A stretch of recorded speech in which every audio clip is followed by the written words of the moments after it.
Hey, welcome to Guitar Knobs, the guitars, gear, noise, and nonsense podcast, hosted today by these knobs. Tony Dudzik, Picadian. Jared Brandon. It's just Jared Brandon. Hey everybody, it's me, Todd Novak. Welcome to the Guitar Knobs podcast. We are thrilled to death that you are listening to our show. As the Guitar always. Knobs podcast. Yes. Now, Tony is suffering a little bit from a pretty rusty pipe there. I'm 85%. Yes, 85% what? That's the question. But to make up for Tony and Jared, we've got a fantastic guest. We've got what we call a boomerang guest. And boomerang guest, right. Who are you? I am Wooly from Champion Leccy. Perfect. Yay, Willie. Oh, we're Willie's so back. excited to talk to you. We've been talking about like, hey, we need to get you back on the show multiple times. But usually I'm calling him like at the last minute, and he's like, no, I can't.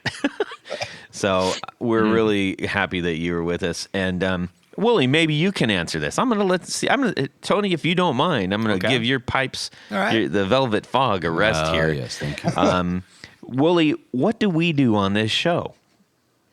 Well, you do several things. One of them is ask questions. Important questions. Very important questions. The questions that need to be asked and answered by the people who answer them and ask them. And those people are people who do guitar-related things. And some of them are actually guitars with just smiley faces drawn on. And then the rest are just, vegetables with faces drawn on. That's exactly what we have in our notes. How did you do that? That is right. amazing. That's Yeah, what it it's says all- on our it's wiki the- page. It's the Guitar and Gear podcast for all of the guitar and gear people of all levels and all those big people and all those little small people like me. There you go. right. I'm only 4 inches tall. So Well done. Well done. Yeah. Okay, you're For, cut off. You're cut off. Okay. That was fairly accurate. That was very accurate. Yeah. Speaking of wiki page, we gotta get a wiki page up. Wiki. Wiki. Oh, yeah. Wiki. So, anyways, we've got no doubt a fun show. Now, here's the thing: if you haven't heard of Champion Leccy, Wooly, tell people where they can find you. I am on Instagram for as long as Instagram is going to be a thing, because that's kind of, I've got a website, which is championlecky.com. I actually recently started up a Discord, just for, gear chatting so people can keep in contact with me, which you can access via the website or Instagram. Excellent. And become a member, and it's free. Just chat about gear stuff. Yeah. And they can find ours on there too, which we didn't set up, but it's there. And if you're like, oh my gosh, I love this guy already, you can do one thing that's very easy. You can go find out where you're listening to the show already and search for. Do you know which ones they are? Probably not. You can search for episode 80 and 142. Wow. That is correct. Both of my lucky numbers. Yeah. That's right. 80 and 142. And now 291. Wow. Ooh. Yes. I believe it's 291. Is it? I think so. Let me see. Hang on. Yep. I'm going to verify Let's that. verify that. Because we just, so you're coming. No, 292. You'll be 292. Ooh, Yes. it's a palindrome. Yes, 292, 80, and 142. Okay, and if anybody puts in those lottery numbers and win, you owe half to Wooly. That's right.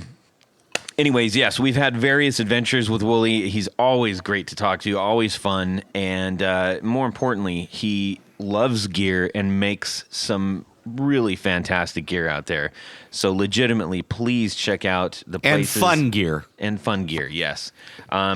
He makes some of the most unique noisemakers out there, and we're grateful not only that he is doing that, but that he doesn't hate us. at least outwardly. Yet. Yes, yet. There's still time. So let's get on with this nonsensicalness. We've got a few announcements that I wanted to bring up. And number one is Rode. That's right. We need to thank Rode mics for providing our awesome audio equipment. And also we don't get anything more. It's not like they're not paying us to do this or anything. We just really appreciate what they do and this great equipment. And the fact that they keep creating great things for creators and content makers, much like many of you out there. So if you're looking for the right audio gear, I would start there. Easy peasy. Yep.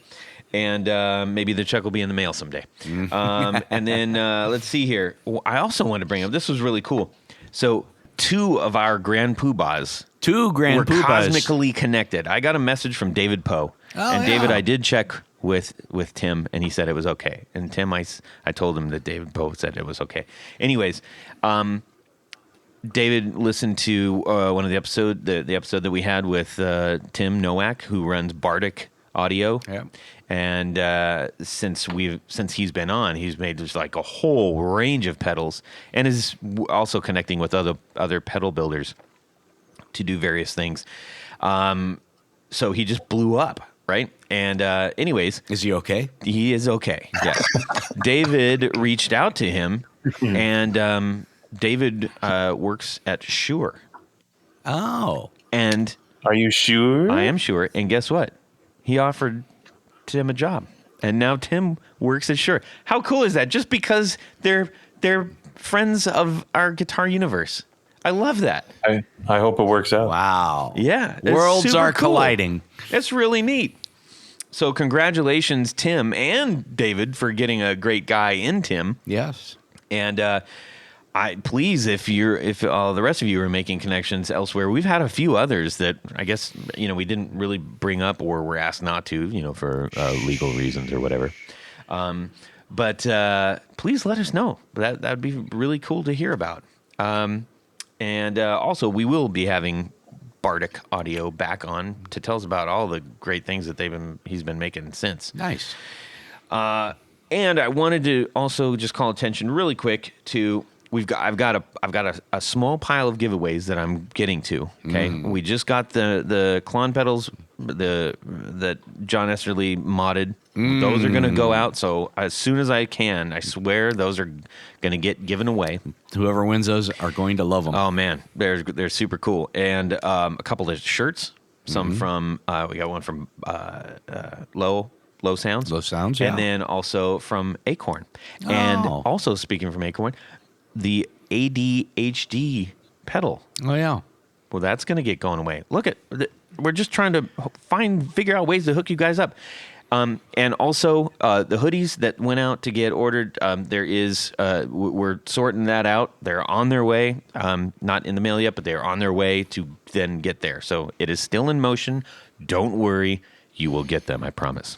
Trust Todd. Trust in me. Trust in me. Just in me. A little Jungle Book action there Yes. for you guys. Oh, alrighty. What's going on in our music world this week? We're going to start with Tanya Belansky, Yes. a.k.a. Tony Wonderbrain Superhead, and he's going to tell us all about it. And then we're going to check in with Wooly. Well, Todd, in my music world this week, you know what a fanatic I am about books. Yes. Specifically guitar books. and things like Specifically that. guitar books. And I like other books too. But Specifically guitar books. Specifically.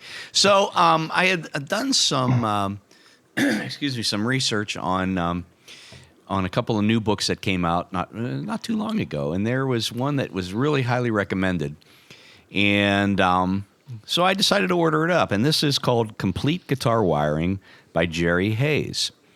Now, Jerry Hayes is a guy is a luthier and builder and repairer in Ireland, and he's got. If you go to his website, it's Hayes Guitars, Haze Guitars. His name is spelled Hayes. Mm-hmm. But he has No confusion there whatsoever. No. I think he just liked the idea of calling something Hayes. Mm-hmm. But it's a really if you know what you're doing when it comes to guitars and wiring, it's a good reminder, and it's a good primer for someone who is just It looks like getting into a it. guitar school tech book. Well, what's really nice about it, and I've got a number of these repair books and wiring books and things like that, and usually, I mean, it's very dry to read. This one is some little bit of humor interjected in there, but he really goes into detail.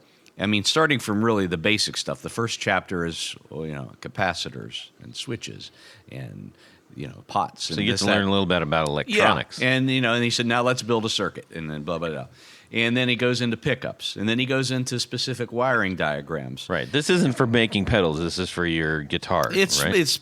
I mean, you could apply a lot of it to building pedals, but it's, specifically for guitar circuitry. Okay. And it's really well done. The illustrations are really good. That's something that's always been kind of lacking in a lot of other Yeah, books. a lot of them are like old pencil drawings. Yeah, it's almost like somebody took a Etch-a-Sketch and tried to... Or a pencil, like I just said. Or said. a pencil, like Todd just said, because Todd is always right. Well. But anyhow, I highly recommend this one. I think it was like $35 on Amazon. It's paperback, and I think, if nothing else, it's a good reference book. Does he have an eye patch? No, he does not have an eye patch. What's that? It looks like he had an eye patch. No, on the back. he's just looking down at a guitar. Yeah. And he's done a couple of other books too on how to buy a vintage used guitar. There's sketchy setups. So he's done a couple of other things, and he does some things electronically too. But definitely worth checking out. And like I said, even as just a reference material, if you need to know a specific guitar, he doesn't have every guitar in there. So but it gives you the values of what things should be. Yeah. Yeah, that's a good idea. Yeah, and it's laid out in a way that if you were looking into, like, say, the back of a Les Paul, you would see the pots as they appear, as opposed to trying to read off of a schematic diagram. Yes, I like that. That's really cool. So I'm giving it a gold star. Well, wonderful. I like that very much. So let's see, Wooly, how about yourself? So this week, actually, I'm going to jump back like a couple of years and then come back to this week. Just because, so you remember probably like the first time and the last time we chatted, I was we'll explain why coming up. That's why he's jumping back. Yes. Yeah. When we like talked about some pedals and music stuff, and like I think the first one on the floor I'd said like the Black Russian Big Muff. So I used to play a lot of like much heavier stuff and fuzzy stuff. Yep. And since coming to America, I've actually started playing in a band kind of shortly after we were talking last, and I wanted to do something different. So I went back to standard tuning. I'm playing a Mustang through a Fender Twin. Are you just playing like really in a loud. Cameo cover band? I am playing in a kind of surfy band. Okay. We've been described as post-surf. Post-surf, that's cool. Yeah. And our EP just went up for pre-order this week. I made that as quick as possible. But yeah, like the last 2 years, basically we kind of like plugging away at this band, and our EP just came out this week. Well, the pre-order went up this week. It'll actually be available in a week or two, I think it is. Okay. So yeah, and I had the joy of mixing and mastering it, which was a lot of fun and a lot of time. So you're playing a Mustang Bright into a Fender Twin, right? Bright and loud. Yeah. Are you wearing earplugs? Yes. Oh my, yes. My favorite thing about Twins is if you have them on the floor and you're standing in front of them and you hit certain notes, it kind of buckles your knees. I love it. When you said a surfy band, there's a band that we were on a bill with here called Teen Mortgage. It's two guys, a guitar player and a drummer. And they kind of have like that, like it's like post-surf. It's surf just in the sense that it is drenched in reverb. There's a reverb. It sounds dark and it's single coily stuff, right? But it's driving. And I think I want to say that they're either from Philly or from New Jersey. I'm trying to remember. Oh, right. But Okay. they're like out your way for sure. I'll definitely have to check that out. Teen Mortgage. Yeah. Oh, did I even say? I suppose I should say the name of the band. Otherwise, it's just Yeah, please. So the band is called Party Nerves. That's Party Nerves. Nibs? Nerves. Nerves. Nerds? Nerves. Viz. Put a V in it. Viz. Okay. Party nerves. That's the one. You might want to choose one that people can actually. I like party nerds better. The Spotify algorithms are like, what are all these searches for nibs and nubs? And Do you know how many times a week I'll say something to my wife and she'll just look at me like, what? And then like 2 seconds she'll go, oh, and then repeat the word back to me. Yeah. It's fun learning English, isn't it? Well, that's really cool. I'm glad that you have something that you're throwing some more, some different creative energy into. That's really cool. Yeah. And it's like the first, because we've started playing live. That's a great name, by the way. Gigs. Oh, thank you. It's the first gigs that I've been doing in like 6 years. That's great, dude. Yeah. So Party Nerves, everybody. And also check out Teen Mortgage. They're really, really good. Oh, yeah. And Bastard Sons of Neptune. And Bastard Sons. Yeah, Billy's band. He's in he's in kind of like a traditional sort of kind of thing. Yeah. All right. How about Jared? Oh man. So let's go back a few weeks. We're gonna have a part one. So part one, I go to Tony's house and because I'm going to a game Saturday. I go to a game and Tony has like guitar books in his house. Mm-hmm. So that's how it relates to guitars. Okay. But so Tony Bolonsky, what I'd like to say is by far one of the best hosts I could imagine. He gracious to open their home to me. He took me to the game and then he picked me up from the game and he looked for me on High Street. And then here's the funny part. So I said, hey, I really appreciate you guys letting me stink up your house for the weekend. Let me take you and Jen out to eat. And you guys pick and I'll pay. And it's my thank you. So we do that. We go to Bag of Nails, great little brunch. Rusty Bucket. And Rusty Bucket, yeah. Rusty Bucket. You can get a bag of nails at the Rusty Bucket, though. Same thing. Yeah. Great meal, brunch kind of thing. And we were talking about smoked salmon. And Tony's like, yeah, let's go to the store and get some smoked salmon. That's what we'll have for dinner. So he got smoked salmon, he got pork, he got beef. That was wrapped and for the next bacon. 5 or 6 hours, Tony was just slaving over smoking all this meat all afternoon. Yeah, it wasn't it wasn't that. Well, you worked hard, dude. You were in and out, in and out. I was like, "Where's Tony?" Oh, he's preparing for this huge feast. So after I pay. And just that was so he supposed doesn't to be have the to big go meal, in and right? hear, Tony, come rub my feet. Right.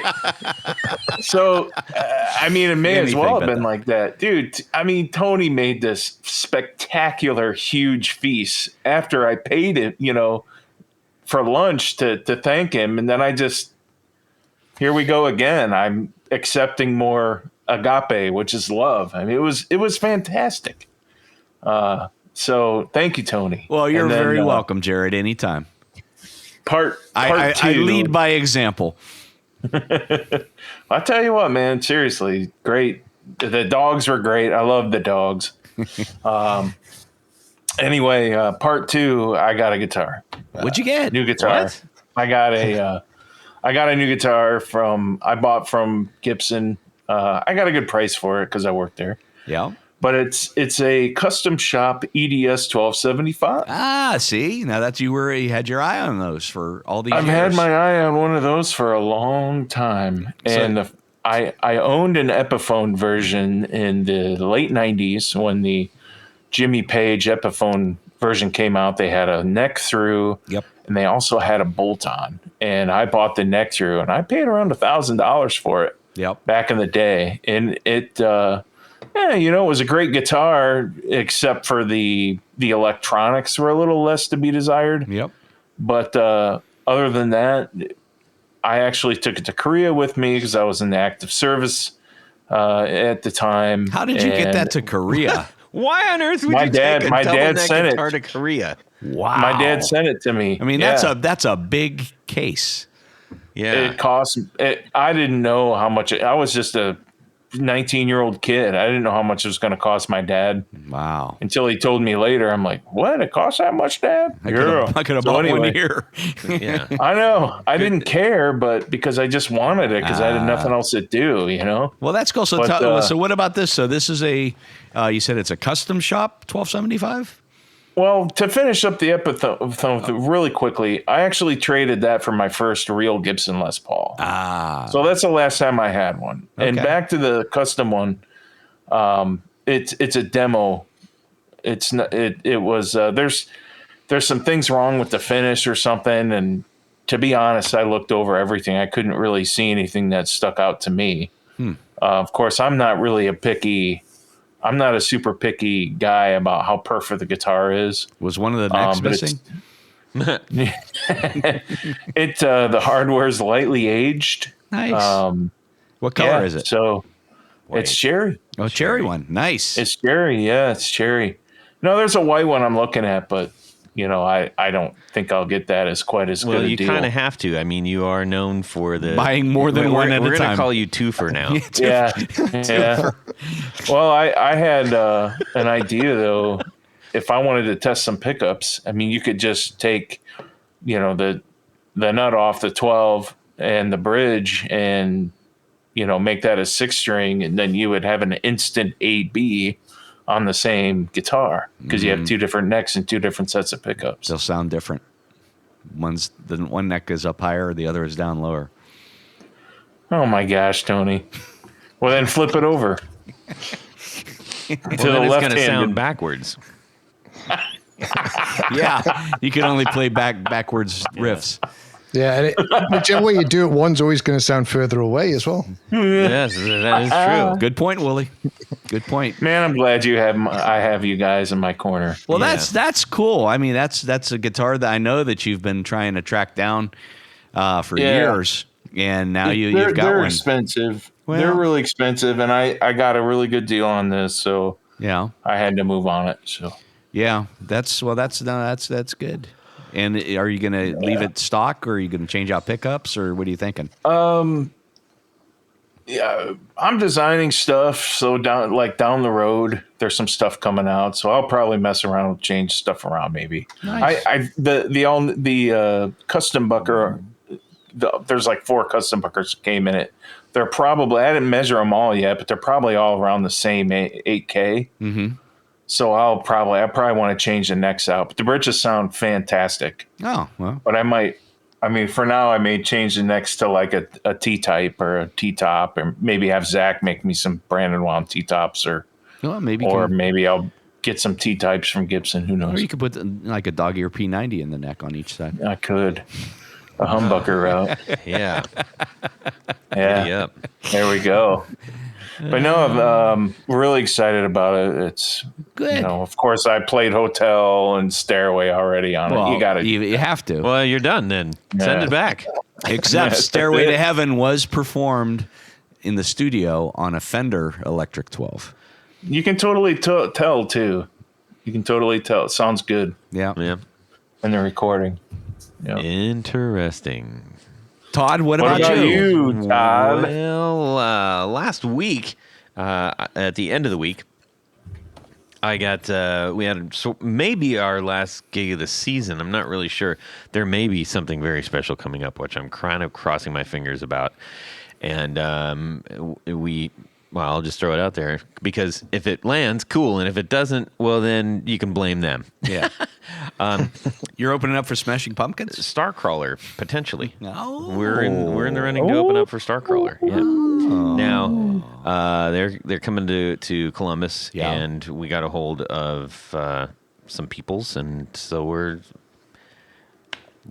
they seem to be positive, but will remain to be seen. And interestingly enough, Team Mortgage,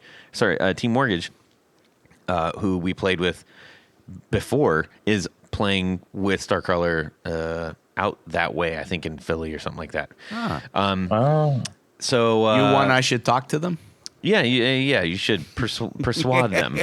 Persuade them. Anyway, so I would just be really exciting to do that, obviously. They play some good rock and roll. And, that's nice. Yeah, so that'd be a really amazing way to cap off the year.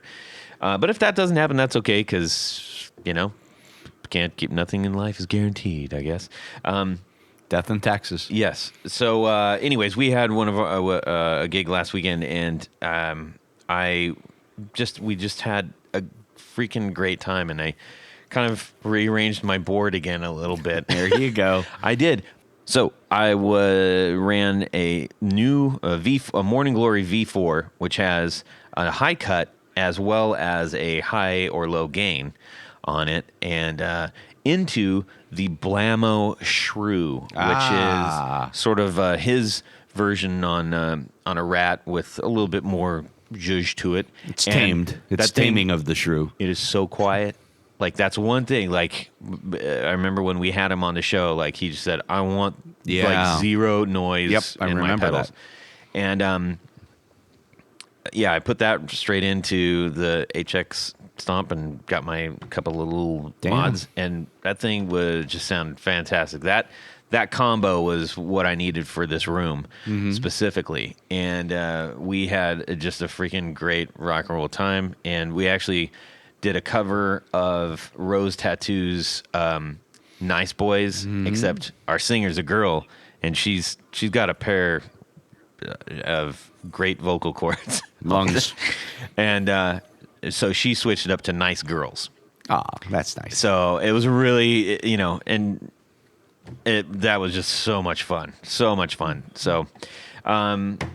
that was my week. So I get to just kind of prepare a new song and hit the ones that we bang out. And then we also got the first mix back for 4 new songs that we recorded from John here at the studio. And so we're in the mix right now, and then we're gonna go into mastering, and then we'll have some 2023 release action. Nice. How often are you guys practicing now? Right now, not as much, just because it's winding down a little bit, and we also have some movement in the band a little bit, so literally moving location stuff, and so, anyways, so super fun stuff. Let's get on to more. Yes. Hey, Todd. Yes, Tony. You just mentioned that you rearranged your pedal board. I did, and I'm assuming that I probably do it too much. Well, is the Velcro still sticking? The Velcro is still sticking. That's a good sign. Yes. But I was wondering, is there something in particular that makes it easier to rearrange a pedal board? It is, and it's because I don't have to fight for room or manage the spaghetti. And especially when you're swapping out pedals and you're like, what about this one? What about this one in front of them? It's super easy to have a bunch of different lengths and different configuring assignments as far as like a U shape or an S shape where the jacks are, to be able to do that.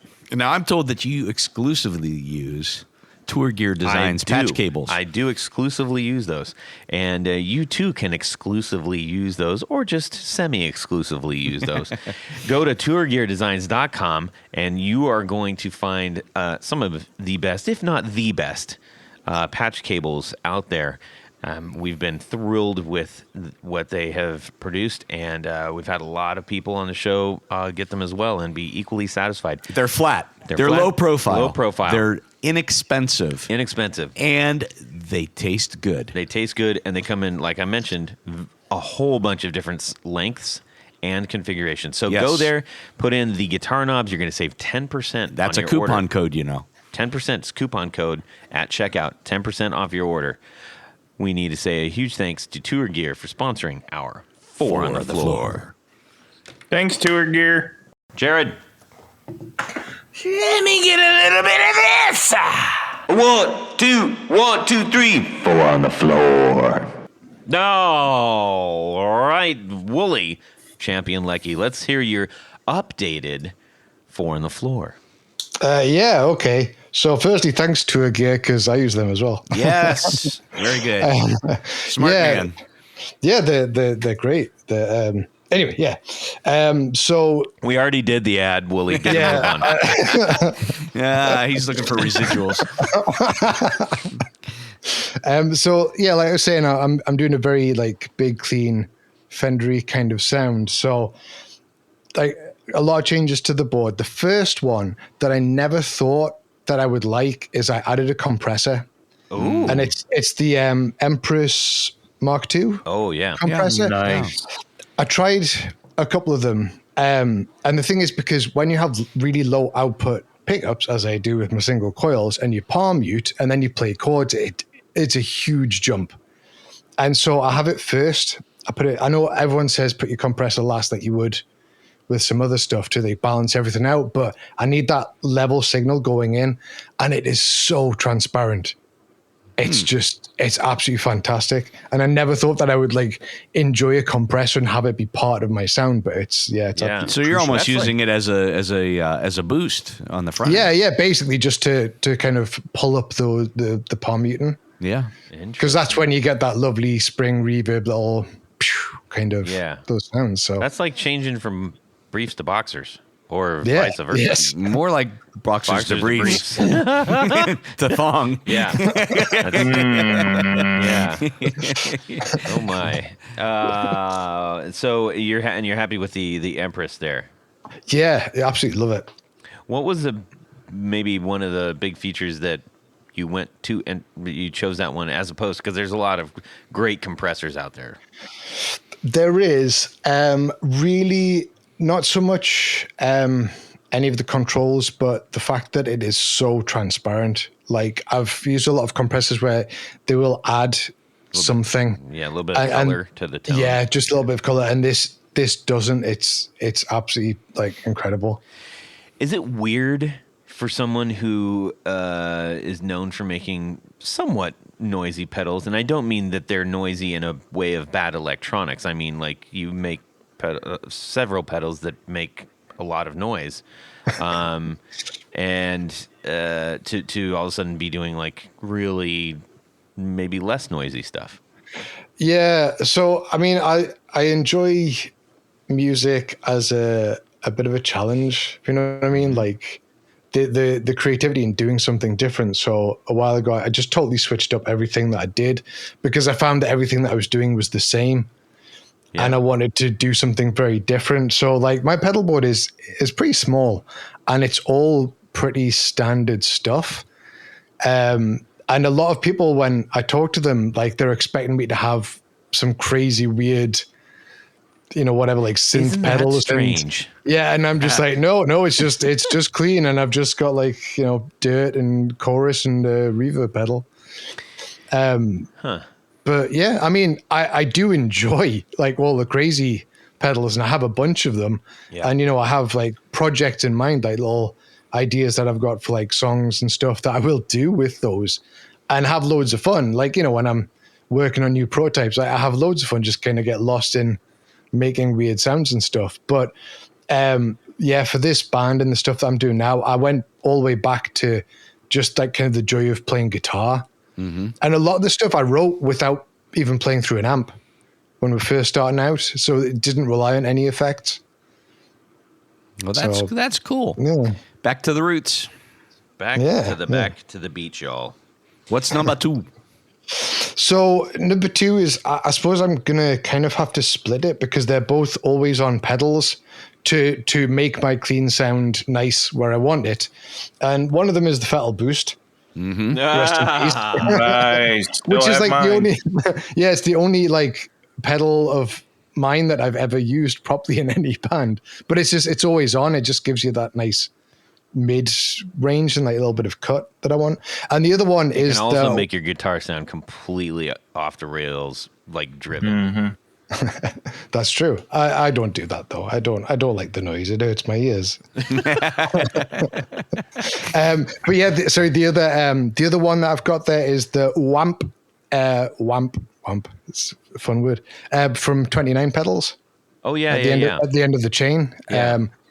I used to always have like, I think it's MXR 10 band EQ, like right at the end, because if you're playing different shows in different places with different amps, sometimes you got to like tweak things. But this is just a really nice, like end of the pedal board kind of, you know, and just balance stuff out and get it sounding right. And obviously, you know, it's designed for that and impedances and all the stuff. But, you know, it's a very nice bit of gear. That is, he gets you coming and going, doesn't he? Yeah. Yes. How can I do this? A pedal that you must have at the beginning and one that you must have at the end. Yeah, he makes great stuff. He's a freaking like, electro genius. Yeah, I mean, just the quality and just the amount of thought and everything that goes in. Yeah. And his power supply is like the inside the pedal, like you can just plug anything in. And it just goes, yep, I can deal with that. And that's incredible engineering. Yeah. Indeed. Really top quality stuff. What's number 3? So number 3 is the Boss, what's it called? Blues Driver. Blue Driver. I always get Blues Driver and Blues Breaker confused, Yeah. but it's Blues Driver, isn't it? Yeah. I've cycled through loads of different dirt pedals, and loads of them are absolutely great. They just didn't quite work, and that's kind of one of the joys of like dirt pedals is, you know, you can play with so many different ones and be really picky and Yeah. but I ended up settling on the Boss Blues Driver. It's fantastic. Were you Just surprised goes to by the that top. choice? No, I've always loved Boss, and I've kind of bought quite a few Boss things recently. Like just, you know, there's absolute magic about Boss. I know like they're so ubiquitous that people don't talk about them. It's just like they're there and everyone knows them all the time. But they're such an incredible company. Yeah. And just, so many innovations. You know, speaking of Boss, just really quick, I saw a demo for, I think it's called the Slicer. Yeah, the SL2. That looks wicked. Yeah, I just pre-ordered one actually. Wow, that's kind of bananas. It's really, tell me if I could be way off here. All right, but You're way off. to me, it sounded like if a bit crusher, didn't crush the bits, but did rearrange the bits. Right. Except it's your actual tone. It's just getting like, it just jumbles up all the pixels and stuff. Right? I mean, am I kind of close? I mean, I haven't even looked into everything that it can do, but I remember being really interested in the original Slicer, which I think was like the SL20 or something. It was one of the double pedal units. Yeah. And then someone famous who I can't remember mentioned it on like YouTube or something, and the prices went through the roof. And I was like, I'm not going to spend that kind of money, like several $100s on one. And then they reissued it with, like, I think it's got a few more features. I don't know. I'm trying not to look into it too much because I'm really excited about it and I want to save that for when I play with it. That's cool. But it's kind of, it does a bunch of tremolo-y stuff. Basically, it like chops your signal. Yeah, up, if you know what I mean. Yeah, like, but that's what I'm saying. Like, yeah. I kind of see sound like visually. In my head, I'm not. It's just kind of the way that I can express. You know, like if I'm talking about drive signals or distortion signals, I talk about how they look in my head. Anyways, do you have the synesthesia? I don't know.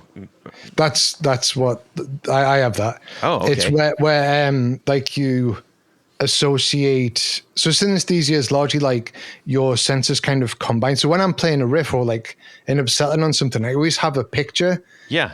In my mind, that's synesthesia, mate. Oh, wow. Interesting. Yeah, you should look into that. Is that good? Do I like fascinating. that? Yeah, it means you have a very special brain. Oh. And you can wait. You can play a synthesizer now. Yeah, I could. So let me explain this. What I was talking about rearranging the stuff. If you took like a couple, if you had the same picture, the same face, and you slashed it up with like X-Acto and you rearranged the slices of the face picture into a bunch of different arrangements. That's kind of what this is doing. Some might call that psychotic. True. If you did it angrily, I suppose. Is that fair to say about the Slicer? Yeah. Wow, check that out. Hopefully it makes julienne fries. Yes. It does. It does. It should be the Julienner. It should be the Julian. That's actually, so if people don't know, like when they say, "Oh, Julian the fries" or Julian slices, it dices, it Julian French fries. It's French for ribbon. That's what Julienne is. It's French for ribbons. Anyways, I knew that. boy, we have. I took us way hard left. Down the rabbit hole and out the Ewok hole. Thanks, Willie. That was fun. Let's go for the last one, number 4. So the last one is chorus pedal. I use my chorus kind of like a boost, Okay. and it's the Maxon PAC 9. If you know it, That's an oldie moldy, isn't it? Yeah. yeah. I mean, I'm pretty sure the one I have is a modern reissue, but it goes back to like whenever, like 80s. It's I mean, that was Maxon was out, early 80s.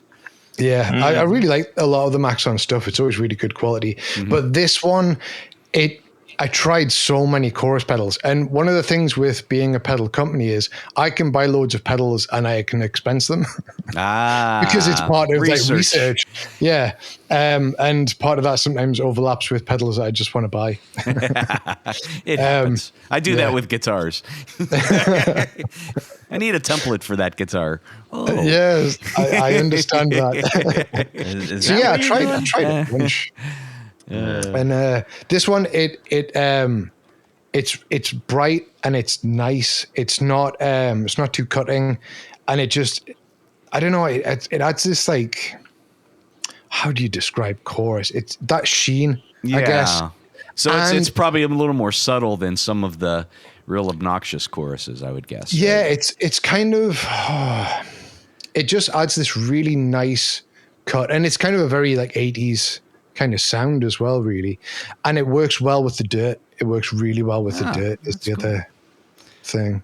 Yeah. Usually those don't like a lot of heat in the front end. They usually like to be at the early part of the chain, but that's cool. Very, very interesting stuff. I like that you have new stuff that you're trying out. I'm curious though, did you have to, like, if you're just going kind of straight into your amp for like quote unquote clean, was there anything else? Well, I suppose the 29 pedals one is kind of doing this. I was thinking you probably needed something to kind of maybe make the frequencies kind of like shimmer or sparkle a little bit. Oh, yeah. You know what I mean? And I don't mean that in a modulation way, but like from a really good kind of EQ kind of thing. Well, yeah, I'm doing that between the Fettle Boost and the OAmp.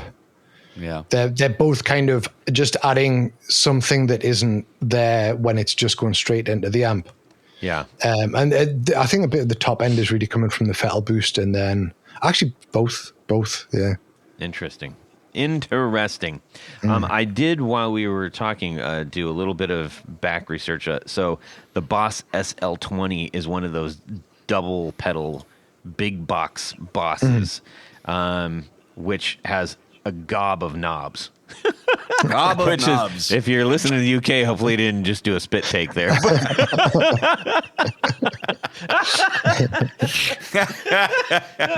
Oh, so many jokes.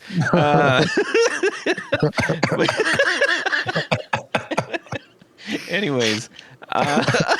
How many knobs are on this pedal? Oh, an absolute gobful. Oopsie. Anyways.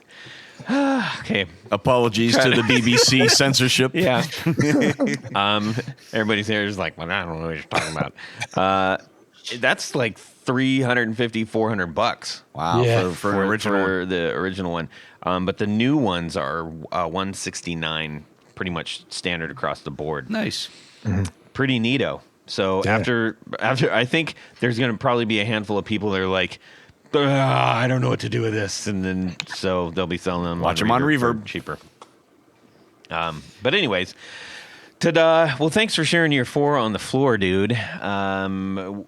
Since we talked last, you've come out with quite a few pedals that were, I would say, a lot more sophisticated than maybe when we first had you on, which is when you had the pedal boost, and I think you had the one knob fuzz, and a handful of other things. And then we talked on the phone after the last one, and yeah, I didn't realize that you came out with a whole bunch of really amazing modulation stuff. You didn't really come out with any new dirt per se, unless I'm completely wrong. But let's see. Soon, I've got one coming soon. So you had the skitter, you had you had swans, and the kilter. The kilter, yep. Yeah. And then wasn't there another one? So I think it's just, let's see. So I had the Woozy out. Woozy, that's it. When was that? I think I would have had that out last time. Yes, you did. Yep. We did the show, it just or come it was out, just actually. about to come out. Yeah. Yeah, something like that. And then it was the skitter. Yeah. And then the kilter, and then the swan hunter. Yeah. Yeah. Well, anybody, hopefully you out there are watching the 1 Minute Wonder demos that I've been putting out. But honestly, I use the skitter so often on for those demos for it sounds so good. I just really love the sound of that pedal. And it has a lot of versatility packed into a little box, with the tremolo and a reverb and the interaction and sort of the skitter knob thing that makes it go, How's it go? Wow, that's cool. Yeah. So if you, I mean, I'm doing a quick plug up front because I wanted to mention that. I wanted to thank you because you did make a really great pedal that I use, and that has, I think it's one of the ones that kind of maybe flies a little bit under the radar because it doesn't sound, if you're looking for it, it doesn't say, oh, it's the reverberation-a-molo thing. It's like, what's a skitter? And it's got goofy pictures on it. And you're like, okay, that might be cool, but what I need is a reverb and a tremolo together. So, which is exactly what this thing is. So, you have been. So you got a couple of those pedals out, but then you kind of had a bit of a setback. Why don't we start there? Yeah, I mean, so yeah, I did the Woozy, and then I did the skitter, and then I did the kilter, and then that would have been like kind of into the pandemic a bit. Yeah. And like once we got into the pandemic, there was a lot of it felt like every week things were changing, and it was all of a sudden like, oh, this part that we all use is like now unavailable, and everyone's like panic buying like all the components so they can like still build stuff. And that there was so much of that kind of stuff that it really pushed like a lot of the releases back for me. So the last one I did was the Swan Hunter, and that was actually about this time last year. But it should have been the year before. And actually I haven't released anything this year. I was preparing to do a bunch of stuff, but from kind of like mid-year, like June, just had like a bit of bad luck. I hurt my back first. Then we had a little family. You need some fiery jack. Little family medical emergency that looks like it's okay, but was terrifying at the time. And then after that, I got COVID, and I'm still kind of recovering from that. So I've basically just pushed everything back until next year.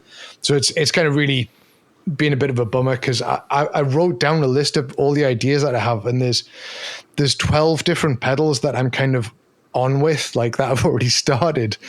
So yeah, it's kind of been a bit of a mess, and then working out what to do next. Oh, actually, what's the name? Old Blood Noise. Yep. Oh God, this is me shaking my fist at them. Because like there's been a couple of times where I've been like, oh, I've got a great idea for a pedal, and then they'll put it out.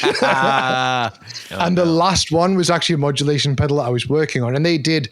It's basically it's a similar idea, but I actually had the prototype kind of like almost there, and then they released it, and I was like, no. no. So I've had to put that on the back burner. That'll be coming out like maybe it's like next year. I just want to make it. I actually bought the float is there. The one's like a dual filter and it does some funky stuff, and mine was going to be quite similar. I need to kind of compare them and make mine something just to make sure it's a bit different. Yeah. So there's been a lot of like this, like getting ideas and then someone releases something or like it just doesn't work quite the way you want it. So I've got this huge backlog. And actually so having not released a pedal for like over a year at this point, and being known for like kind of crazier stuff and modulation, I'm a little bit worried because I think probably the next pedal that I'm doing is just a distortion pedal. That's great. And I feel like people are going to be like, oh, we thought you're going to do some... Oh no! People are ready for it. We're ready for it. Like, there's nothing wrong with distortion, but after the last one, which was the Swan Hunter, which did a bunch of crazy stuff and was really well received, I feel like it. Having waited such a long time, people might be annoyed. But sorry, Mike just really I'm watching your mic.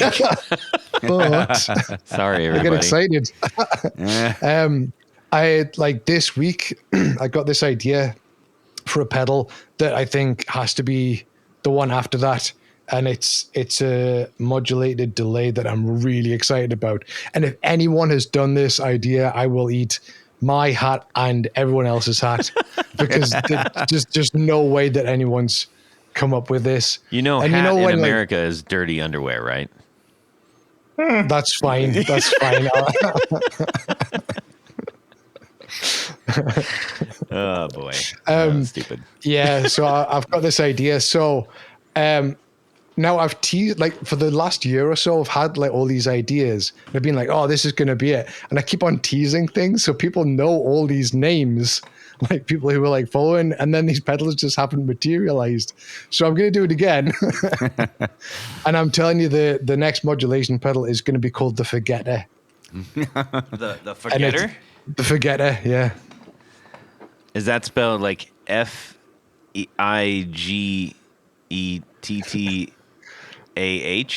That's a kind of pasta. I would love it if you did actually make it that spelling. That would be pretty great. F-U-H-G-E-T-T-A. Yeah. Forget it. That's cool. I'm excited about that. Actually, one of the things when I called you and I was like, "Ooh, I got this great idea. I want this to happen because I needed it for my own self." That's the way Todd runs. The funny thing is the skidder actually, I think, did that, which was I wanted to hear essentially the repeats in a reverb or echo, but no dry signal. Yeah. And that's I was having trouble. I was like, man, I just need to hit that and basically my signal go away, but you can hear like really far away, like, oh, I hear the echo, so and he's like, might be, I was like, okay, we'll just leave it at that. So well, I'm excited that you're putting out a drive pedal because we all raved about the pedal boost when you came out with that. I mean, that's what our first interview was that, and I think we were lucky enough. We all, we have our own hand painted OG or Woozy, not Woozy, but Woolly. I'm looking at the Woozy on the screen. He's getting all woozy. Yeah, and that's neat. That's just it's a signature thing. So, but your distortion, can you tell us about that? It's going to be called the Dunch, and it's got a little bit of DNA from the Get, which was my take on the Black Russian that we probably talked about. Yes. The first time that we talked. So the Dunch, it was basically, I took the very last section of the Big Muff and I did some fancy stuff to it to make it ridiculously loud and fuzzy. And I've taken that section and like tweaked it and I put it in, I did a kind of like an expanded version of the Fettle boost called the Canny Fettle. and it was in there, and now it's kind of its own pedal, and it's going to be a really kind of high gain, noisy type affair. But I've also put like a couple of ways of gating it in there as well.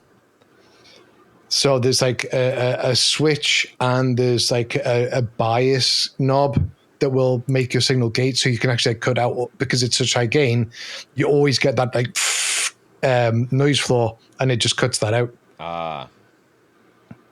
Well, that sounds cool. So yeah, I mean, I'm fine with it as a design. I think it's pretty cool, but I'm so worried that like I've done all this stuff and then waited. You know, people have waited for such a long time. Don't be worried. We support it. We like it. It's great. You have a library of awesome modulation, and now the rest of the world needs some noise from you. Now, may I indulge the rest of the people who are like, what is this guy talking about, and what are these words? Of course. Can you give a little bit of explanation first from why you're making up these words and what they mean? So are there any words specifically? Well, you know what, so we can start. Where are you from? So I am from Newcastle, which is in the northeast of England. It's the bit just below Scotland, which is a much better explanation for people in America, because they're always like, you're Scottish, aren't you? And I'm like, no, but yes. Let's just say yes. And if you're from that area, you are known as a what? A Geordie. Right. And Geordies speak what? Geordie. But there's actually a lot of slang and a lot of like common dialect words that are shared through Northern England, like Scotland and Merseyside as well. Mm-hmm. So there's actually, what's the lad's name? I think it's Soundlad. Soundlad Liverpool has a pedal called scran, which is a word that we use as well, which just means food. Interesting. Yeah. Yes. Because I saw that and I was like, he must be a Geordie. And he's not. Is food too hard to say, or what is the problem there? It can be confusing. People are like, foot? Food? Food book? Yeah. So some of these other terms that you have. So let's talk about some of your pedal names, okay? So the Fettel Boost. Mm-hmm. Okay, so what is Fettel? So Fettel is your mood, like how you are, your condition. Uh-huh. And so people will say, well, people don't say. My gran used to say, like, how's your Fettel? Right. So how you doing? I'd actually love to talk to her. She would be a blast. Anyways. And so the reason I chose that was because it's a J-FET boost. Right. So FET. And so it's, yes. FET. That is clever. You are a clever man. Let's talk about the Woozy. So the woozy is that's just an English word meaning woozy. Well, that's no fun. I chose that because it's kind of like a seasick, chorusy. Yeah. I took the themes of being at sea and being drunk with that pedal. So all the names like backwash, which is the repeats. Yeah. And you get backwash and you drink. Yes. You can. That is also disgusting and gross. And yes. Dregs, which is the little bits that end up at the bottom of your drink when you're finished. Yes, we use dregs here. Like if you go to certain areas or certain stores or something, you say, "Boy, I was in there with the dregs of humanity." Yeah. Yes. And then you got let's see, the skitter. We can skip that one for. Okay. Yeah. It's dirty, isn't it? We want to maintain our G rating. Yes. Yes. Yeah. Okay. Let's. People can look that one up. Okay. All right. That's fair. And the kilter. And the kilter. So the kilter, the name of the kilter came from one of the switches on the skitter.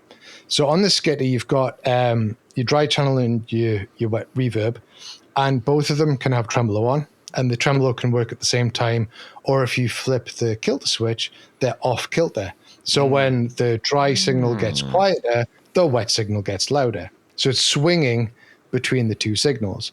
And after I built that, I thought, you know what? If I did the same pedal, but instead of having it go through a dry channel and a wet channel that are hardwired in, if I had two effects loops, so people can send it through two pedals of whatever they've got, that would be more fun. So I did that, and I named it the Kilter based on that function of swinging between two signals. Now we are all None the wiser. yes. So from olden days, have the Fat Get, Oh yeah, so the fat get, all of the which gets, arguably is the best pedal design you ever did. yeah. So the fat get and all the gets, the bloody gets. The get was based on the Black Russian Big Muff circuit, but a get in the Northeast is a git elsewhere in the UK, which is kind of like a jerk, I guess. Okay. All right. That's why everybody keeps calling me a Get. All right. Anyways, I know that is something we covered way back, but we have an awful lot of new listeners. Need some refreshers. Need a little bit of refresher. Oh, there's one other thing. So the company name is Champion Leccy. Yes. Which champion means like great as an exclamation, like, oh, a champion. Yeah. And Leccy is electric. Electricity. Or electricity. But because we're not in the northeast of England, no one knows how to pronounce Leccy. Right. So all across like the internet, you know, people have said, oh, I've got Leccy, Leccy. Yes. And there's another one, I think. And I don't really care, to be honest. It doesn't really matter. And I actually wrote in a post, like for years I was calling Moog Moog instead of Moog, which is a lot funnier when you write it down. Indeed. Because it just says Moog. Most of the world still calls him Moog. I mean, you know, except it's sort of like you can either fight that fight or continue calling your shoes Adidas. You know, Nikkei. Yeah, Nikkei, Adidas, all those things. Anyways, you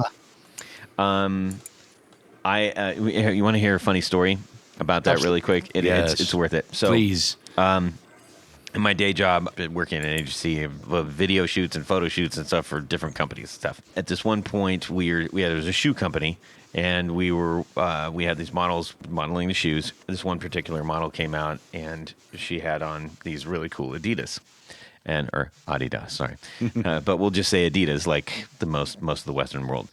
And she's like, "Oh, I really like these." I said, "You know, we actually called them the wrong thing," and she was like, "What are you talking about?"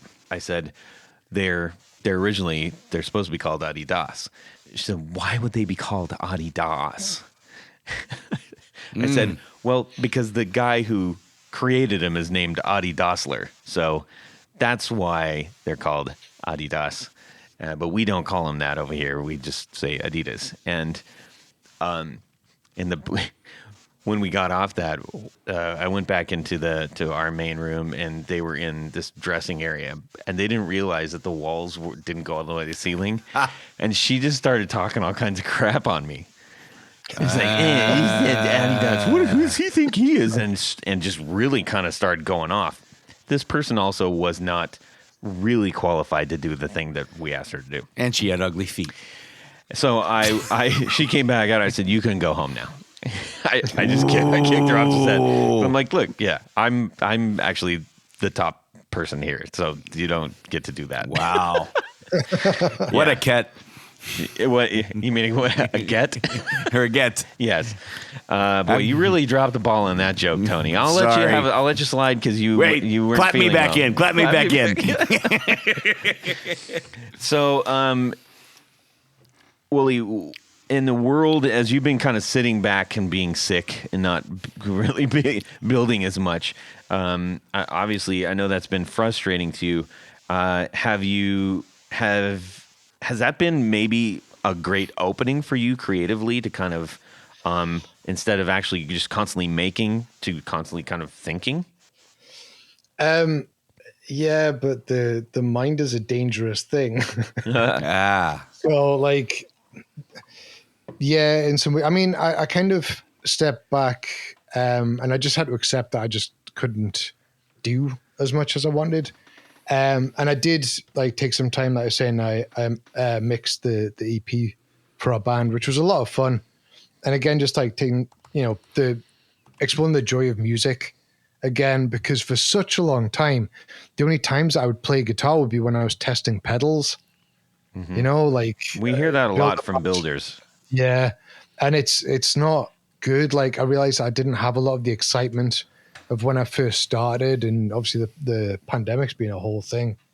So yeah, I mean, I think it was right that I took a break because it's been panic stations for such a long time. What does that mean? Well, just with like, am I going to be able to buy the components that I right. need to, build stuff? And then, of course, during the pandemic, at the start, because everyone was at home, and loads of people were like, you know what, I've always wanted to start building pedals. And a bunch of people did it. And then a bunch of people were like, you know what, I've always wanted to have a pedal company. And all of a sudden, like overnight, you had loads of people doing that. And then there was just loads of, noise and people kind of doing the same thing. And it was this kind of like, what's happening here? You got some really good and interesting things coming through at the same time. But it felt like I knew what was happening. Like I understood the pedal world, and like then I had no idea. And I was still kind of trying to work out like where we are, because there's a lot of stuff. I was mentioning, I said I'm on Instagram for as long as that's a thing. Like Instagram was such a huge part of every small pedal builder, like in them growing their business and getting into and getting known.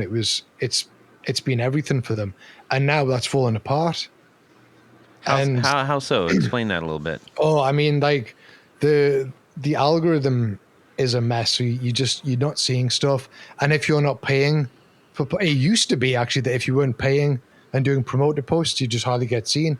Now, when you do a promoted post, you might get seen for that post, but it doesn't help with your other posts. Yeah. And so, like, I noticed a few years ago, like my Instagram following wasn't doubling at the rate that it was. Yeah. And then it just kind of started to flatline. Yep. I experienced the very same thing. And I was like, this doesn't make sense based on what our show's doing. Yeah. And there's so much stuff where it's like, okay, so this is how I survive and this is how I've built things up. I need to work stuff out and put more time and effort into building that. And then when you start to get less and less back, it's just like, oh, what do I do now? And so, like, like a lot of us small builders, we kind of chat about this stuff. Uh-huh. And so people are talking about what's next. And, like mailing lists is a thing. And I started a Discord so people can, stay in contact with me and stuff. But like, right.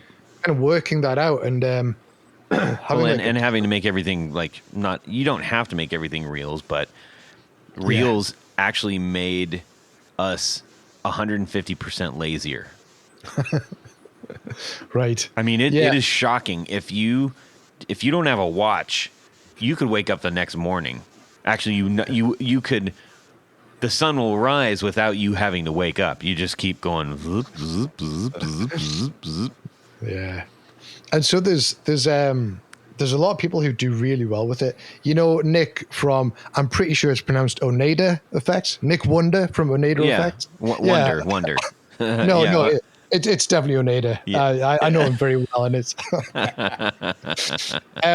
Have you watched his Instagram material? It's just the funniest stuff that I've seen. He's so funny. He's so talented that he's one of the reasons I still go on Instagram. Yeah. I think him and Acorn are also like, the guys from Acorn make some pretty hilarious stuff too. Yeah. And they're taking it to a new, an artistic level, which is cool. Yeah. But there's people who really excel at that and that's great, but I'm not one of those people. And so that's been a thing that I've had to kind of think about. Yeah. Because, I'm not a smart guy and I'm certainly not a businessman. So trying to work out how to run a business has been this thing that's kind of really come to the forefront recently. And like when I've had to step back from building, it's been this whole thing that I've had to like try and wrap my head around because I was very lucky in that when I started doing this, there was a lot of interest, and I got in when not a lot of people were doing it. Yeah. And so I think I'm known just enough to kind of be okay, but that only lasts so long. Right. So yeah, trying to think about the bigger questions is it's not too daunting yet, but it's always potentially something where it's like, oh man, do I have a plan B? Because I don't have a plan B. Well, but you know what? I think that you can take solace in this a little bit, because if you go back to all the platforms, like let's go all the way back to MySpace. Like when MySpace was a thing, nobody was going, oh no, what happens if MySpace goes away? Because Facebook came in and everybody's like, yay, Facebook. And then someone said, well, no, what happens if Facebook goes away? Well, we have Instagram. And then everybody's like, well, what if Instagram goes away? Well, you got TikTok over there, and there's other platforms, there's Discord and everything. The it's not a one-to-one-to-one. I mean, it changed the way that we use things, but we still have things to communicate and to share content. I mean, content's not going away. It just isn't. It's like water will find a way to leak. You know what I mean? So, if something at I guess, for lack of better terms, meta, goes haywire, and all of a sudden Instagram becomes as evil and crappy as Facebook is, then I think everybody will just figure out, well, then what's the new thing, and then we'll go ruin that. Yeah, but that's kind of also the thing as well, is you have to be aware what that next thing is, and then get in there and get on it early enough that you kind of maintain. You have to go talk to the kids at the soda shop.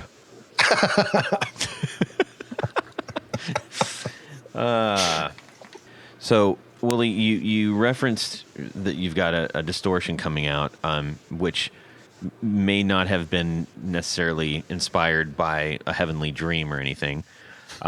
But now that you are kind of getting back in, and you're getting off of the COVID-ness, and parts are coming back in, what are some of the inspirations that you are pulling from for the sounds that you're trying to create? So a lot of what I'm doing is kind of based on my learning journey, I guess. So a lot of the stuff that I've done, I'll take something from that and be like, oh yeah, that might work. And then I'll try it and it does work. But then I'll have another application for that.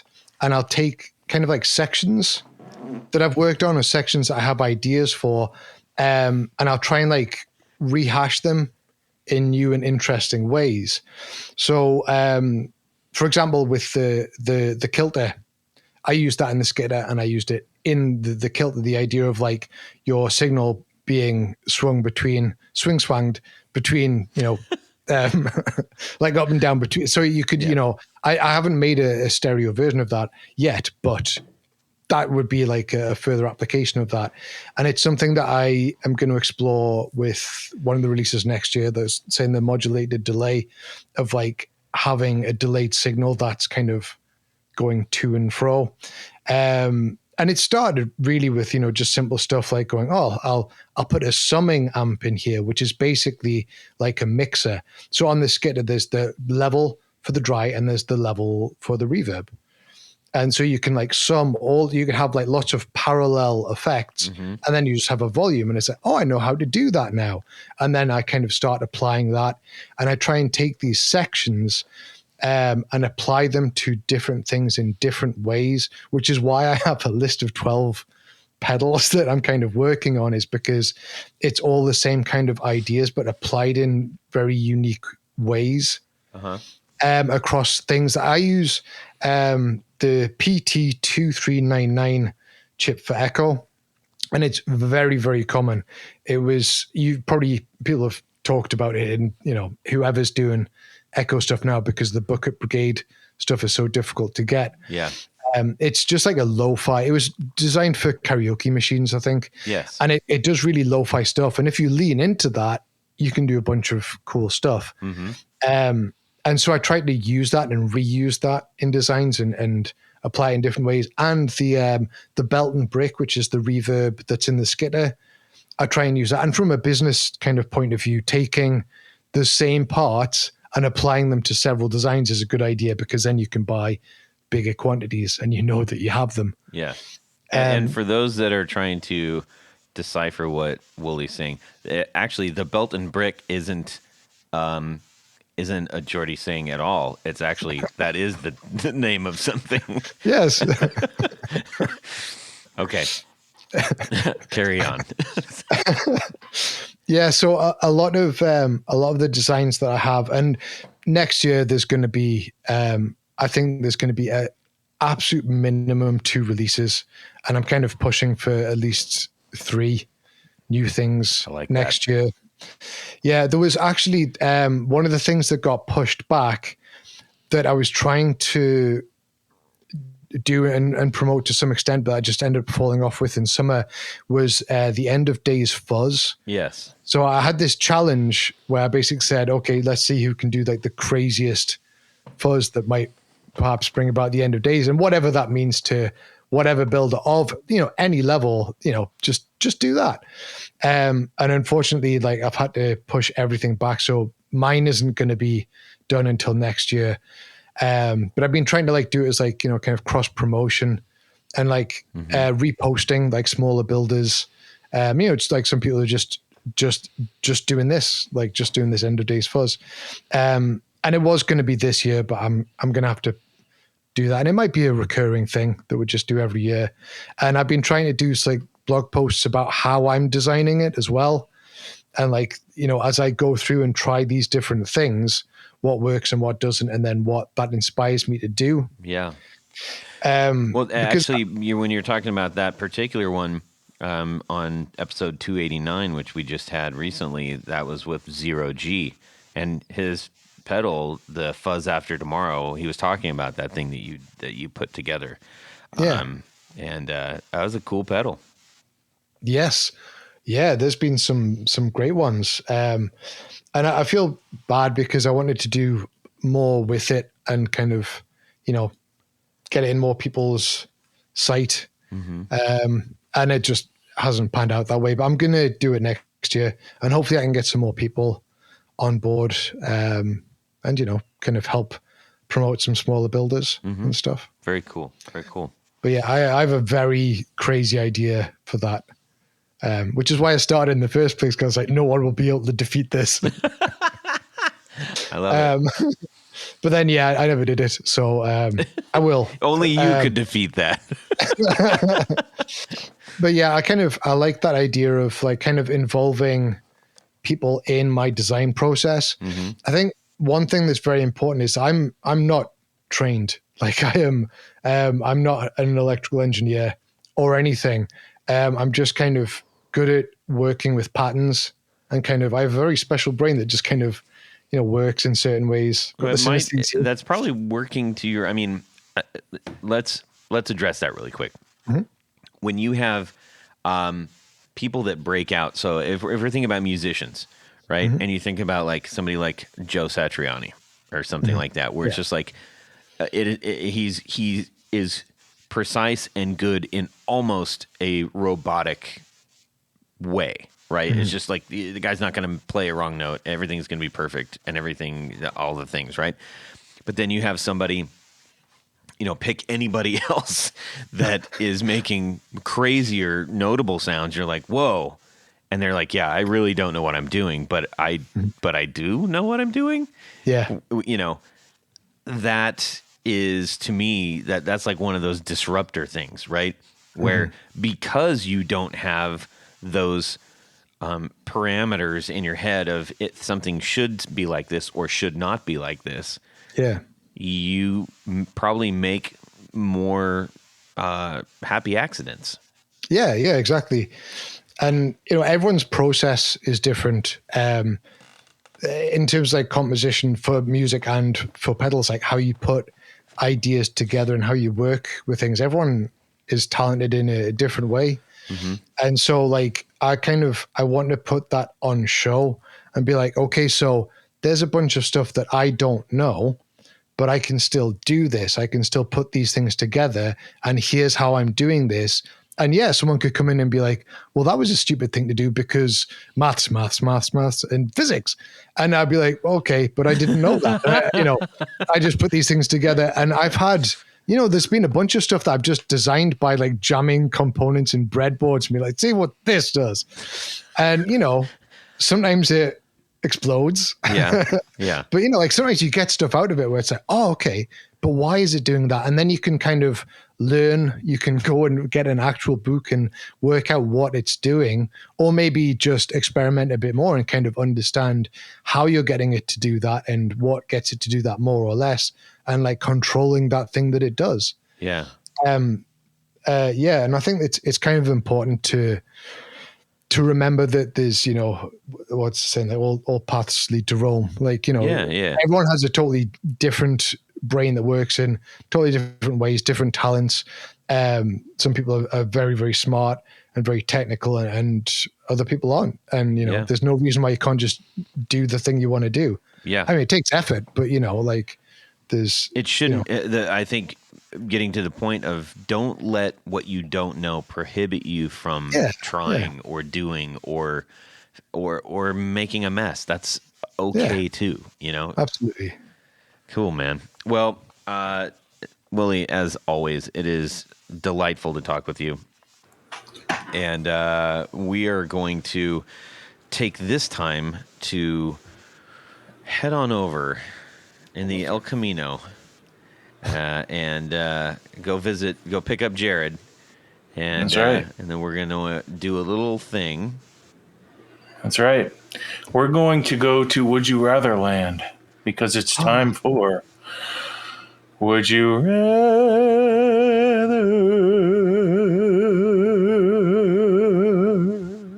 All right. Beautiful.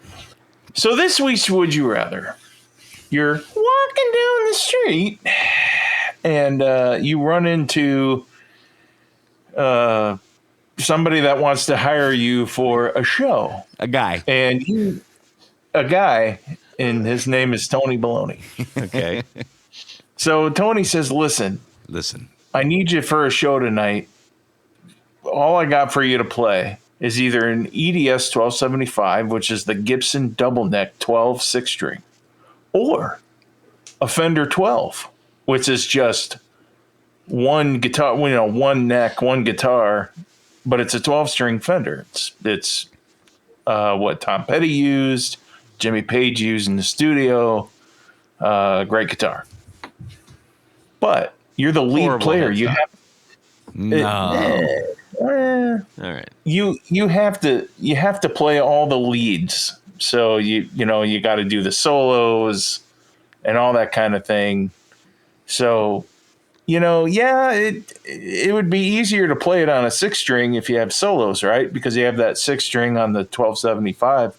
But that thing's huge. It's heavy. It's enormous. Or, you just have to not be able to bend any strings on the Fender 12 because, you instead of bending one string, you're bending two.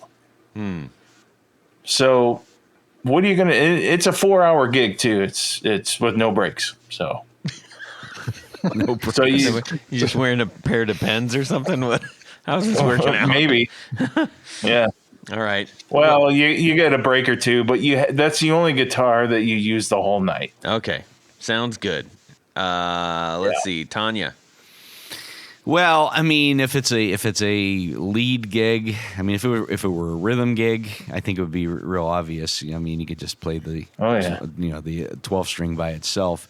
But since there's leads involved, I think you almost have to go with the EDS 1275. You got to have a 6-string to play those rockin' leads, man. And then you can kick over for the middle section and play the sexy 12-string. That's right. All right. That's what I'm going with. All right. Even though I'll need a chiropractor in the morning. Yeah. Oh my Jared? God. Yeah, I don't know. I think you know. I think because I know how heavy those things are, and to have that thing on for 4 hours, I think I'm just going to do my How heavy absolute best. How, It's I don't know. They all weigh differently because there's wood. two guitars. There's no guitar that weighs. Yeah, so it's heavy, but it's an SG, so SGs are light. But two SGs, It weighs 300 pounds. two guitars. so it's one guitar body, but two necks. That's the weight of it. Yeah. Yeah. Yeah, Well, the body a is guitar and a bigger. half. Well, I know it's Guitar and bigger, a but half. it's an SG, which is like super thin.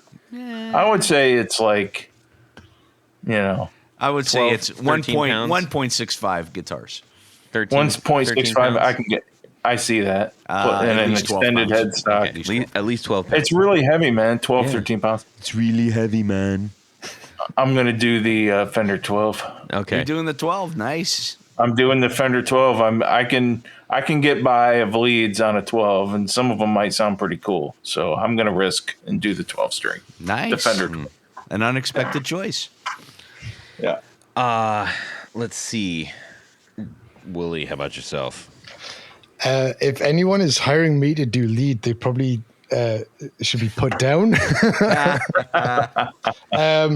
think, I don't know, because if anyone has made that mistake already, they're already in for a terrible time. So I might just go with EDS and just sit on the bass drum. It's not going to be a good show anyway. So, so just struggling. Yeah. Yeah. Well, hypothetically, we're all at the same high level lead. So Yeah, and if the crowd gets extra rowdy, you can always grab both necks and then swat them with the body of the guitar. Yeah. Or just pin them to the wall. Yeah, I like that better. Right there. Right in the neck. Well, Todd? Yeah. So, by the way, hopefully some people out there understand when I said, it's really heavy, man. That's Neil from the Young Ones way back then. The young ones, yes. Oh, wow, man. That's really heavy, man. Yeah. That was a great show. Anyways, I'm going with the Fender. Yeah. Because the dumb thing is all my leads are all bendy because I struggle doing lead stuff. And every time I say that, it is very kind, and a lot of people send me, well, you should do this and you should do that and you should try this. I've had some very, very thoughtful responses whenever I mention that, like, hey, we want to help you out, Todd. Did they ever say that warms my you heart? should turn down your amp? Yeah. That's when I have a looper from like my friend who's really good. Yeah. That's actually now you're not a bad talking. idea. Yeah. But I'm just gonna screw it. I'm just gonna play the 12 string. Yeah, you could just do runs instead of bends. Yeah. runs I'll are bend it. I'll bend it like Beckham. nope. that's right. All right. Well, Jared, that was an interesting one, if nothing else. So let's see. We got a few people to thank. Well, Todd, we do have to thank a few people because at this point of the show, we like to thank our executive producers. Correctamundo. Now, you might be wondering, what is this executive producer that Tony speaks every week about? I'm familiar, but maybe some others aren't. Some might not be. So an executive producer is a person that makes this show possible. That's An right. executive producer is a sponsor, a patron of this podcast. Yeah, a patron of the arts. A patron of the arts. Yes, if you can use the term arts loosely. Becoming an executive producer is quite easy. You go over to patreon.com/the Guitar Knobs and check out a couple different levels in which you can participate. Become a patron, a sponsor of this very podcast. Each That's level right. comes with some very great thank you gifts. But there's one thing more, Jared. What is it? You get to have your name read on the thing. Your name read on the thing. So that's what I'm going to do right now. So special thanks to these executive producers. Moon Guitars, Vader and Pedals, John Halverson, Rick Calhoun, Trevor Gunberg, Elad Mizrahi, Mike D, Richard Kendall, Mark Garton, Matt Hart, James White, Justin Jones, Anthony Gemalero, Bill Gola Guitars, John Esterly, Anthony Lathrop, Stefan Lamb, Michael Senchek, Ken Sayers, Doug Christ, Darren Gregory, Tom Brazen, Rusty Sneeden, Ralph Gottschalk, Don Kloss, Gregory Randall, Brett Hogarth, Eric Hemmer, Stuart George, Michael Furman, and Andrew DeHaan. Yes. But you know, Todd, there's another group of executive producers. Huh? Yes, these are the creme de la creme. These are our grand poobahs. In addition to all the great stuff, these fine folks get a fez to wear upon their head whilst listening to the podcast. Mm-hmm. And drinking an orange beverage of some unknown origin. Yes. Did you send out all the orange beverage packets? I did. Oh, very good. Thank you. So special thanks to these grand poobahs. Tommy Manasco, Ricardo Higuereta, David Kaminga, Brandon Wow Pickups. That's right. Hicks Matos, Michio Murakishi, Bob Crouch, Jack Cadian, Sam Jett, Tyler Rhines, LSJ Music Company, John Williams, James Pennington, Adam Johnson, Steve Keys, Cody Foster, Science of Sound, Brian Robison, Jonathan Jerusik, Corey Nigro, Michael Van Zant, Tim Nowak, Jonathan Daly, Martin Cliff, Sean S. Eddie Seratos, David Poe, Billy Spitfire, and Congregation Gear Demos. Thank you. Indeed. Well, we've come to that time, ladies and gentlemen. It is over. Parting is such sweet sorrow. It is such sweet sorrow. Dang it. Now, let's see, Wooly, where can people find your stuff and go buy your stuff? That would be championleccy.com. Excellent. Championleccy.com. I've got to say, you know, when you're reading everyone's name out, I think every week you should just like throw in a random name that isn't a real person, like Bertie Sandwich or something. Oh yeah, make it like Snidely Whiplash. Whoa, there's so many. Like a secret code. Yes. Yeah. If you can spot the person who isn't real, oh jeez, I don't want to get us into that. Now, I will say that you probably might want to sign up for Champion Leccy's newsletter. Oh yeah, for new things that are coming. Is that fair to say? Yeah. So you can do that via the website. I should point out that Leccy is Leccy, and Champion is spelled the way that everyone spells it because it's a common word. Right. That is true. A common word for an uncommon company. Yes, indeed. Let's see here, Tony. Just go over to pickguardian.com, check out some of the things that I do. Shoot me an email. Let me know what you're trying to do. I do custom work, and I can help you out. Excellent. Jared? Jared.allen.brandon on Instagram. Send me a message, and I'll eventually see it and reply back. Instagram. Indeed. Yes. You can shoot me an email, todd@theguitarknobs.com. You can also DM me on Instagram @guitarknobs. And we would love to hear from you. Send us your Would You Rathers, doggone it. We love getting those, and we're grateful for them. And I did want to find out, Lecky. Hey, Lecky. We were talking about Lecky. Yeah. Hey, Lecky. Wooly, what is how would you after a long fun night tell someone goodbye in a colorful way as a Geordie? Again, I don't think I can. In a colorful way. All right, take it easy. Have a good night. Have a good night. If you have a good night. Okay. Yeah, I'm quite Geordie, but I'm not like full on Geordie, which is indecipherable to anyone outside the Newcastle. All right, we'll let you off the hook. And everybody out there, thank you so much for listening. Thank you so much for supporting our show. And please have a fantastic guitar week. Be nice and good to each other. And subscribe! Yeah. Oh, my. No, dude. He's like, I'm trying to say hi, you idiots. Shut up. It's like, God, it's already started. Watch out! Watch out! Hang on 1 second. 1 second. Tony's been fastidiously working on one to send you. But I already have it. I'm ready to go. Okay. Tony, say that one for later.